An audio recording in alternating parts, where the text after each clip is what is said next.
Imagine this. You wake up one morning, look in the mirror, and realize that despite all your efforts, despite all your hard work, you don't really feel in control of your life.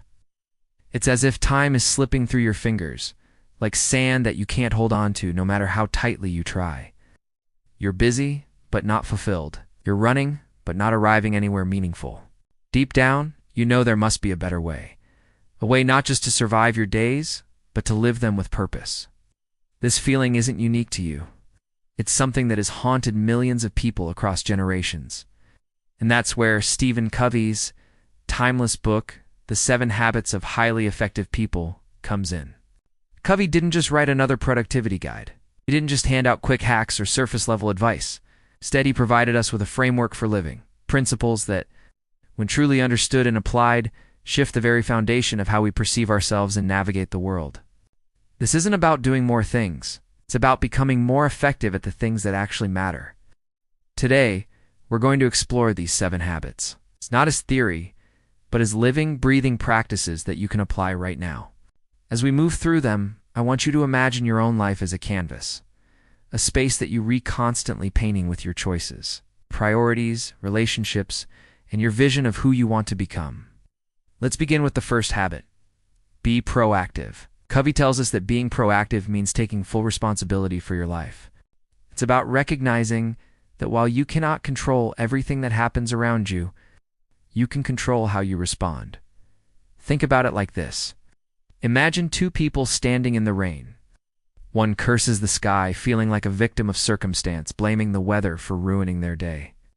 The other simply opens an umbrella, adjusts their pace, and continues walking. Both were caught in the same storm, but only one took ownership of how they would deal with it. Too often we let external events, other people, or even our moods dictate our lives. We say things like, "I can't help it. That's just how I am." Or, "If only they hadn't done this, then I would be okay." But those statements are the language of reactivity. Proactivity begins when you shift the question from, "What's happening to me?" to "What am I going to do about it?" That's where your true power lies. Covey introduces the concept of the circle of concern and the circle of influence. The circle of concern includes everything you care about: the economy, politics, the weather, even other people's choices. But the circle of influence? That's what you can actually control. Your thoughts, your actions, your decisions. The more you focus on what you can influence, the more that circle expands. I want you to think about your own life for a moment. How much time do you spend worrying about things outside your control? Maybe it's the latest news headline, or how someone else perceives you, or whether the market goes up or down. Now imagine if you took all that energy and redirected it toward your circle of influence. Improving your skills, nurturing your relationships, making healthier choices, building resilience. When you do that, something shifts. You stop being a victim of circumstance, and you start being the author of your story. The second habit builds directly on this. Begin with the end in mind. Imagine you're at your own funeral. People you love, family, friends, colleagues, are standing up to say a few words about your life. What do you want them to say? That you were kind, you lived with integrity, that you inspired them, that you made a difference. This is not a morbid exercise. It's a clarifying one. Because here's the truth. If you don't decide what you want to do, the world will decide for you. Covey reminds us that all things are created twice. There is the mental creation, the vision, the blueprint, the dream. And then there's the physical creation, the actual building of it in the real world. If you don't design your own mental creation, you end up following someone else's script. Think of an architect building a house. They don't just show up at the site and start nailing boards together. They first imagine the design, draw the plans, create a vision of what the house should be. Only then do they start construction. But most of us live our lives without ever drawing the blueprint. Beginning with the end in mind is about deciding what really matters to you, and then aligning your daily actions with that vision. For example, maybe you value family above all else. But if you look at your calendar, you realize you're spending 90% of your time at work and barely any with the people you love. That's a misalignment. Or maybe you say you want to be healthy, but your habits, the late night snacking, the skipped workouts, tell a different story.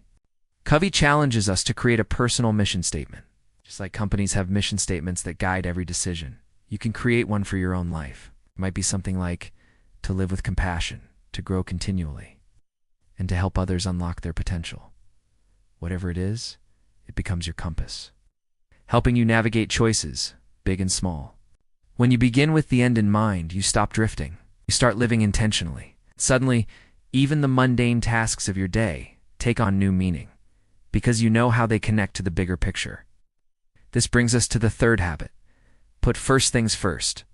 If the second habit is about clarifying what matters, the third is about actually living it. It's about discipline, the art of prioritizing. Covey introduces a powerful time management framework known as the time management matrix. It divides tasks into 4 quadrants. Quadrant I, urgent and important. Crises, deadlines, emergencies. Quadrant 2, not urgent, but important. Planning, relationship building, exercise, personal growth. Quadrant 3, urgent, but not important. Interruptions, emails, minor distractions. Quadrant 4, not urgent and not important. Time wasters, scrolling endlessly on your phone, binging without purpose. Most of us live stuck in quadrants I and 3. We either firefighting, handling crises and deadlines, or we distracted by the urgency of things that don't really matter. Meanwhile, quadrant 2, which is where real effectiveness comes from, gets neglected. Quadrant 2 is where you invest in prevention rather than reaction. It's where you build relationships before they break, where you exercise before your health collapses, where you plan before the deadline hits. It doesn't scream for your attention, but it quietly shapes the quality of your life. Here's a simple analogy. Imagine you're a lumberjack cutting trees. If you spend all your time chopping without ever sharpening your saw, your blade gets dull, your effort increases, and your results decrease. Quadrant 2 is sharpening the saw. The time you spend maintaining your health, relationships, and clarity of mind so you can be more effective when it counts. Now ask yourself, how much of your week is spent in quadrant 2? How much time do you give to your own growth, to long-term planning, to nurturing what truly matters? This habit isn't just about saying no to distractions. It's about saying yes to your deeper priorities. One way to start is by creating weekly planning sessions. Every Sunday, sit down with your calendar and ask, what are the most important things I want to accomplish this week based on my mission statement? And schedule them before anything else. If family time is important, block it out. If health is a priority, schedule the workouts. If growth matters, make time for reading, learning, or reflecting. By doing this, you're no longer letting the urgent push out the important. You're choosing to live proactively, aligned with your end in mind, and disciplined in putting first things first. We've explored the first 3 habits: being proactive, beginning with the end in mind, and putting first things first. These form what Covey calls private victories. They're about mastering yourself, aligning your life with purpose, and learning to live intentionally. But effectiveness doesn't stop with the self. At some point, we step into the realm of relationships, collaboration, and the larger world. And that's where the next habits take us. The 4th habit is think win-win. When you look at most conflicts in life, they come down to a mindset of scarcity.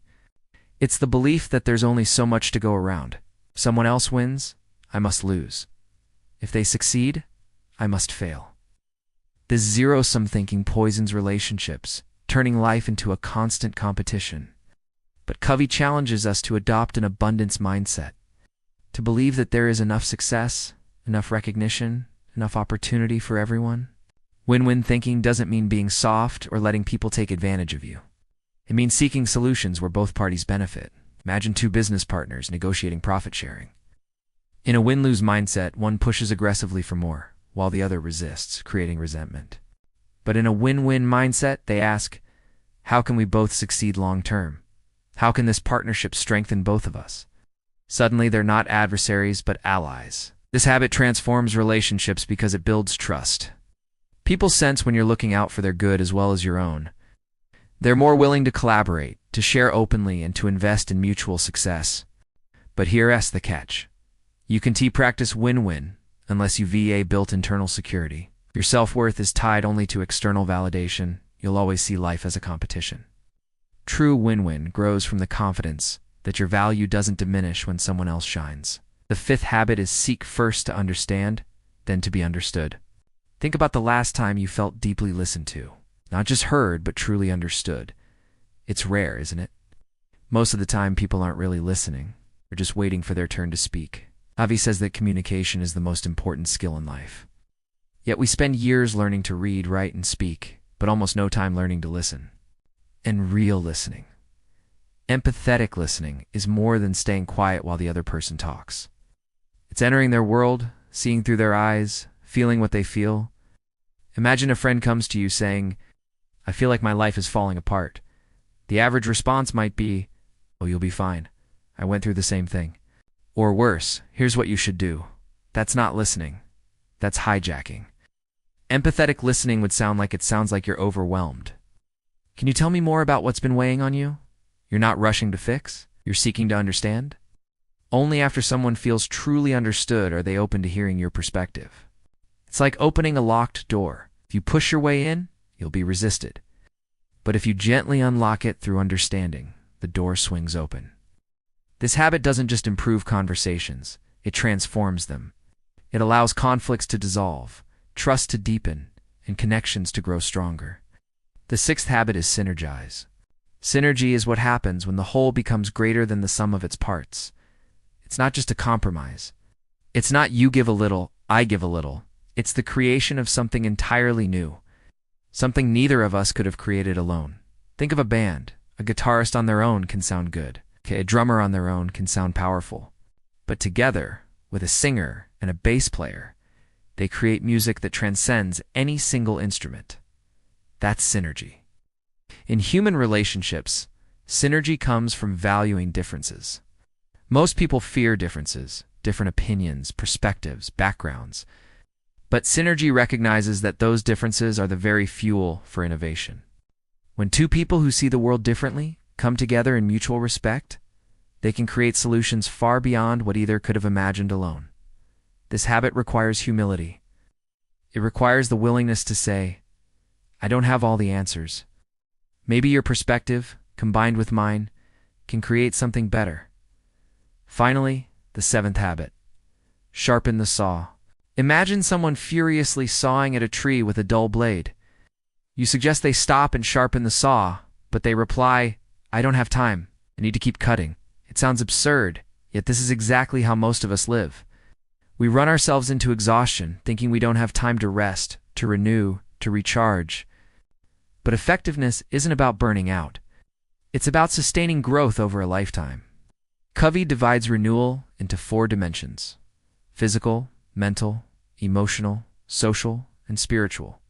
Physically sharpening the saw means exercise, rest, and nutrition. Mentally, it's about continual learning, reading, challenging your mind.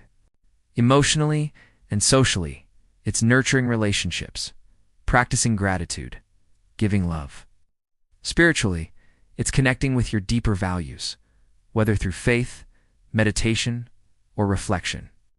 When you neglect these areas, your effectiveness declines. But when you invest in them, you return to life stronger, clearer, more capable. So let's step back. What do these 7 habits mean together? They're not isolated tips. They're a progression. The first 3. Be proactive. Begin with the end in mind. Put first things first. Give you private victories. Mastery over self. The next 3. Think win-win. Seek first to understand. Synergize. Lead to public victories. Mastery in relationships. The final habit, sharpen the saw, sustains you through it all. The real shift comes when you stop seeing these habits as tasks and start seeing them as a mindset, a way of living. It's realizing that life isn't about reacting to circumstances, but about creating them. That it isn't about drifting aimlessly, but about steering with purpose. That relationships aren't battles to win, but opportunities to grow together. And that effectiveness isn't about sprinting until you collapse, but about pacing yourself for a lifelong marathon. So what can you do today to start living these habits? You don't need to overhaul your life overnight. Start small. Today, when something frustrating happens, pause before reacting. Ask yourself, How can I respond proactively? That's habit 1. Tonight, take 5 minutes to write down what truly matters to you, the legacy you want to leave. It's habit 2. Tomorrow, before you fill your calendar, block time for one thing that aligns with that vision. It's habit 3. In your next conversation, practice listening with the intent to understand, not to reply. That's habit 5.